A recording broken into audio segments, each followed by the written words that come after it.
I love that. Obviously, you know, I already enjoy your conversations as it is, because the last time we met up, the conversation was just wow. Next level. Yeah. It was amazing, and at the same time it was triggering, but at the same time it Mm. was healing. And it's Mm. like you have to be triggered in order to heal, right? Yes. Because if I don't understand that there's a trigger there, then I won't see that there's anything to heal. Mm. um so I do feel that we can get caught in the healing cycle constantly and forget to live. Mm-hmm. What would be you guys' view on that? Because I feel like we, especially within the spiritual community, now I know you, Steph, and you, Johnny, are now within the Christian community, but you once was within the spiritual community. Yeah. So I know that you have the best of both worlds. I find that in the spiritual community, it's constantly focused on healing, so much so that we can just go down this whole spiral of healing where we don't even feel like we're good enough anymore. And we feel like we're trying to basically be somebody that we're not. You know, we're trying to find somebody inside ourselves that actually doesn't exist there. And it's like, hello, can you just live? Right. Just have the experiences, have the bliss, like it's there for you to have. So what would be you guys' experiences with that particular thing there? I'm intrigued to hear. Go for it, Simone. I agree with you. I definitely feel that that is the case. It can be the case, and you can get wrapped up in that whole I need to be something bigger than I perceive myself to be, you know, this higher self. We have this vision of something greater. And I think everybody kind of has to go through it, I guess. I think it's part of another part of spiritual growth, of seeing that, you know, this ideation of yourself or even of God, like that, you know, there's this thing that we're trying to get to. And then you kind of hopefully come to a place of realizing that actually it's more about acceptance and love for what is, and realizing that sometimes you can be harming yourself more by trying to heal or weed out things that make you you. And we, you know, I think you mentioned about trauma earlier, saying, you know, trying to like heal or get rid of the trauma within you, and really they're things that have shaped us as people, the things that have made us who we are, and we're supposed to grow from and with, rather than try to like extract, you know, out of the body. I think Constantly trying to wipe the slate yeah, clean. trying to wipe it. But I think, do you know what? Like thinking about that now, actually, it makes me think of when we look at like Western medicine, the way that we like heal things or we get rid of things is often we take it out, you know, and we remove it, you know, we That's remove, deep. yeah, or we Yeah. take a pill and it kind of rids everything, and we kind of try and put that mindset into spiritual healing, and that's not usually the case when you go like, you know, herbal medicinal or like, you know, natural healing. Usually you find that actually you have to feel the thing, Definitely. you have to be in the thing, and go through the thing and come out the other side to Most definitely. heal. So yeah, that's my perspective. What's your view on that, Steph? I have a lot of things to say on this. I loved what you said, because you like we're constantly focusing on healing, but we're not living. Do you know what I mean? Like life is to be lived, Right. but what does that even look like? Now, I know that part of our journey is also about suffering. Is the reason why we have pain receptors in the body Right. to indicate when something's wrong. And then when something's wrong, we've got to go and find that medicinal property, or we've got to find those herbs, you know, that can bring us back to a place of healing. But why were we injured in the first place is the question. You know, what was we not listening to? What was, you know what I mean? Like, because you've got that inner voice as well that tells you, Yeah. you know, that this is wrong. Exactly. This is okay. You know what I mean? And oftentimes there's like rebellious creatures, shall I say, we go against our conscience. Mm-hmm. And because we go against our conscience, then we kind of walk towards danger. It's like we Yeah. see red and that's what we want. You know what I mean? And so I feel like green is a representation of living. Mm-hmm. Even the color green, you think about it, even think about the grass. The grass is colored green as what we know, what we perceive, right? We walk out onto the grass without socks on. There's electrolytes in that grass that can charge our vision, so that we can see clearly. Why do we need to see clearly? We need to see where we're going, but we can't even see without lights. Right. Do you know what I mean? So it's just Exactly. like, okay, so what I think the point that I'm trying to make is that in order for us to actually truly live, we have to accept that we have to suffer, Mm-hmm. because if we don't suffer, we don't feel pain, we're not going to be able to see the need for something else outside of us, because we'll think that we can do it all by ourselves. We Interesting. can't. Interesting. But those are my opinions, though. But yeah, that's my thought on living. It's accepting that we will go through suffering. It's accepting that we will go through pain, but it's also hoping that there is healing at the end of that. That there's a conclusion that, okay, once I go through this, I'm going to learn a lesson. And at the end of this, I'm going to heal, so they can also share with other people Right. in case they're going through it too. Yeah, Do you know because what I I feel mean? like the roses are the living, where the thorns are the, do you know what I mean, the trauma and the healing. But if you get focused constantly on the thorns, you forget the roses are there. So it's like I'm just constantly looking at thorns, constantly stabbing myself on a thorn, like wondering where the roses are. But the rose is right there.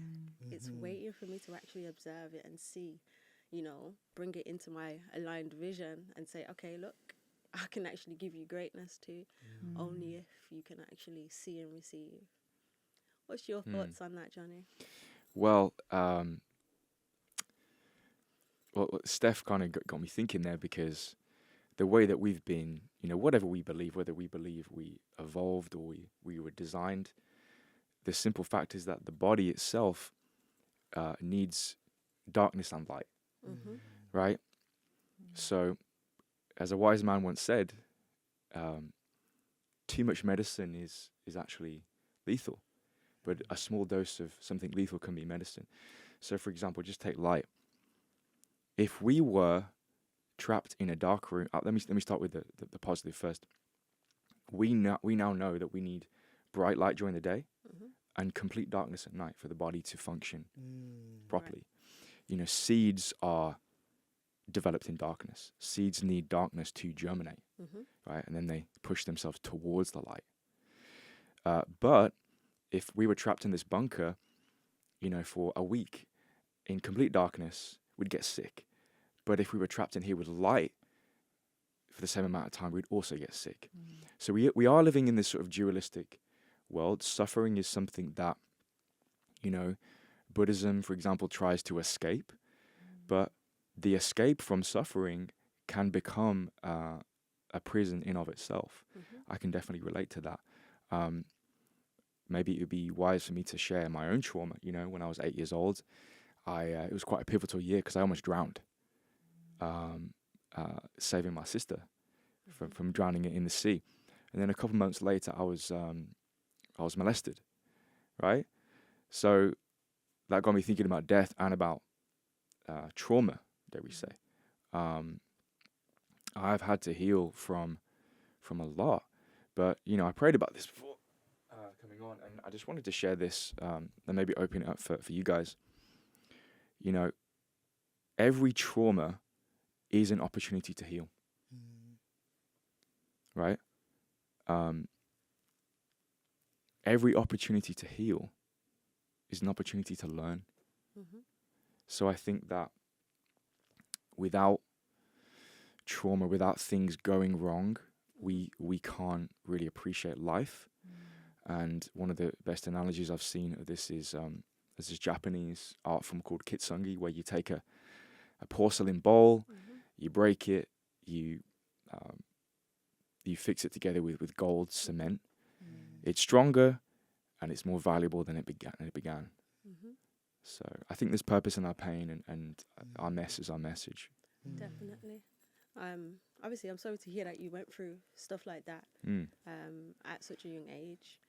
I feel like so much of us can actually relate to it too, which is also not good. Mm. But I also think that there's hidden things behind those things, whether it is underlying trauma that sits within the generations and the DNA and the genes. Because scientists have said that trauma literally causes markers within the genes itself. And then it goes down generations, like 7 generations, up to 14 generations. It can literally pass on through the DNA, through the genes, to the next generations. Mm. So that just shows that you could be dealing with something that your granddad dealt with, your great granddad, your great grandma, and it's just led its way down to you. And then now you're feeling depressed, now you're feeling anxiety, now you're feeling the need to actually go and do something crazy that is out of the ordinary for other people. People are like, what the hell did he do? But Mm. he felt it in his body, he felt it in his soul that he needed to do that because it was literally in the genes and the DNA. Just the same way that scientists say smells. Now, this one fascinated me because they say that there's specific smells that you can smell that make you feel revolted, happy, and it could be a smell that you've never smelled before. For me, when I was 4 years old, I remember smelling frankincense for the first time, being in a Catholic school. We had a church next to it. So when we went to the church, it was literally swinging a big bowl of frankincense and myrrh in a gold bowl. And I smelled it. I was like, oh, that's familiar. It literally felt like a homely feeling to me. Didn't understand why. But scents and smells can cause markers in the actual genes too, which then can be passed through the actual DNA and through the genes itself to the next offspring. So imagine a great grandfather could have had a fight with somebody and that person smelled of coffee, that person smelled of sweets and strawberries. Then that child ends up hating strawberries and the smell of strawberries just revolts them completely. It's like, okay, well, where did that come from? It revolts them completely because there's trauma linked to that particular smell. Yeah. And it's like, whoa, I smell that child's never smelled before. They've just come into the world and they are revolted by the taste of strawberries. And you're like, oh, stop being silly, just try it. But you're not even understanding that there's something that's connected traumatically within the genes of that child. That trauma doesn't actually belong to them, but it's coming through them because it's wired in them. And also, maybe they're the ones to actually heal that and actually overcome that in some type of way. So do you guys believe anything to do with that traumas can be passed on through the generations?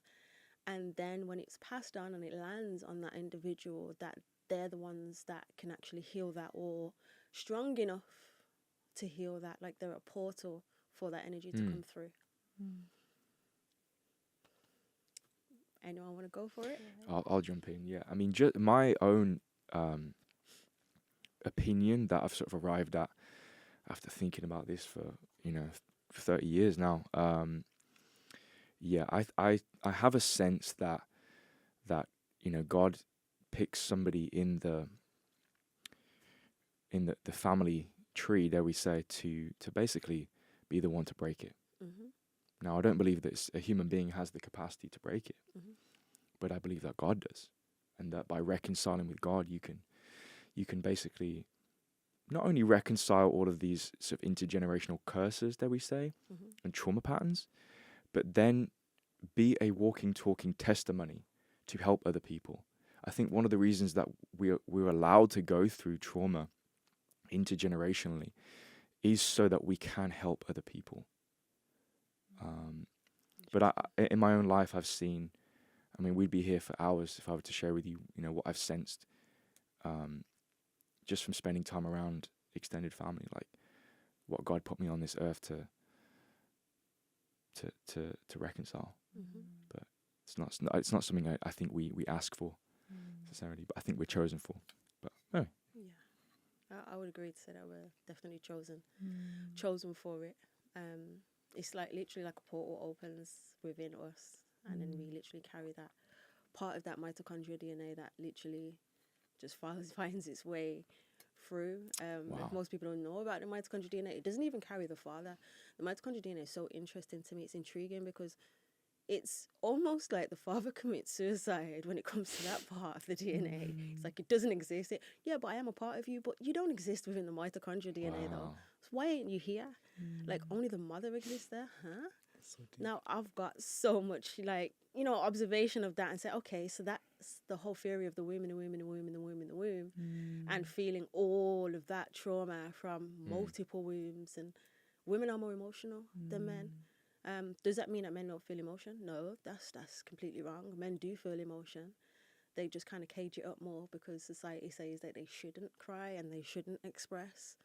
And that's going to bring me to you, Steph, because with your transition, that must have been so interesting for you to experience what it's like to have testosterone running through your body and then to transition back to then, whew, there's estrogen now. That womanly energies come back. How do I deal with this? What emotions would you say that you went through with that? Wow, a plethora of emotions. I think it's so crazy because I experienced two puberties. I experienced the female puberty, and I also experienced the male puberty, which is supposed to be around 7 years, sped up into 2. It was intense. Like, if I'm to say one word, it was intense. Because not only is my body changing, but my mindset is also changing. I'm thinking like a man, so therefore I'm acting like a man, and there's certain things that men go through that I can't even sit here and explain, but that I felt and that I experienced. And this is why I always say being a man was never my story to tell. I'm a woman. There's certain things that I carry that men don't, and I will never be able to, experience the fullness of a man because I'm not that. And so I think the main emotion that I was going through was just a constant feeling of not being good enough, not feeling seen, you're not feeling heard. It's almost like there was a deep cry from my soul to be seen, to be accepted, to be loved, to be wanted. But no matter how much changes I made, I couldn't fulfill that need or that desire. And so that's why I went searching outside of myself. I was like, I can't just sit around waving this LGBT flag all the time. It's actually not healing me. It's causing more harm than good. Interesting. I had a question for you that was tied to that, which came to me. Like, people can often feel like they're in the wrong body when it comes to this community. I'm not going to say the whole words of what it is because I don't want to get it wrong. But that particular community, most of them feel like they are in the wrong body, and this can happen due to trauma that they want to run away from. So it's like they will actually run away from the body that trauma exists in. And that was me just having a reason with myself and really thinking about, I wonder if that's why some of them really want to change the way that they look on the outside, to try and change the way that they feel on the inside. But does it really have that effect? Would you say that there was any part of you that wanted to really run away from Stephanie into Steph? Wow. Because she was running away from what Stephanie was feeling and experiencing inside of her own self from her own traumas? This is emotional. Wow. My whole being was running away from Stephanie. Everything inside of me was running. Because, put it like this, I was abused at a very young age by men who were twice my age. I was groomed as well. So I was made out to be like, this person's my friend, but actually he wasn't. He was there for one thing, and after that, that friendship didn't exist. And I was being stalked, watched, followed, nearly every night. And I'm young, innocent, don't know danger in a sense. How And young so are we talking? I'm talking 13, 12, sorry, around 12, 13. And so how I saw it was the men who were supposed to protect me actually became my predators. And so immediately after, I put on these coats, these layers of identity Mm-hmm. that made me feel safe. And I ran away from the male species to the women Mm-hmm. who felt more like home. Emotionally safe, I felt with women. Mm-hmm. Men, I was like, no, no, I need to put my guards up. And the way I put my guards up is by changing my identity. Mm-hmm. I went through so many name changes. It's actually crazy. Like, so many. Until I ended up at Stefan. And I was like, I'm a man now. They can't threaten me. I'm a man now. Mm-hmm. But then what had happened was, I remember everything that they did to me, I also started to do to women. Mm. I became the predator. Wow. And so trauma was repeating itself, you know, to the point where I started now to think animalistically in a way, you know. I wanted to get them back for what they did to me. And that is where Oof. God drew the line. Do you know, right, your transparency right now is bringing emotion up in me just because I am so amazed at your journey. I met you as Stefan. I didn't meet you as Stephanie. And I didn't know there was a Stephanie in there when I met you as Stefan. It's only after a while. I don't even know how I found out when I think about it, because I know that you did that thing on TV, you know, going back to Jamaica and having that conversation with people, and which must have been hard within itself. So I really rate the fact that you're so transparent in expressing the layers of how you cocooned yourself, you know, within that, because I feel like most people are probably going through the same thing and don't actually know how to express it, how to label it, how to name it.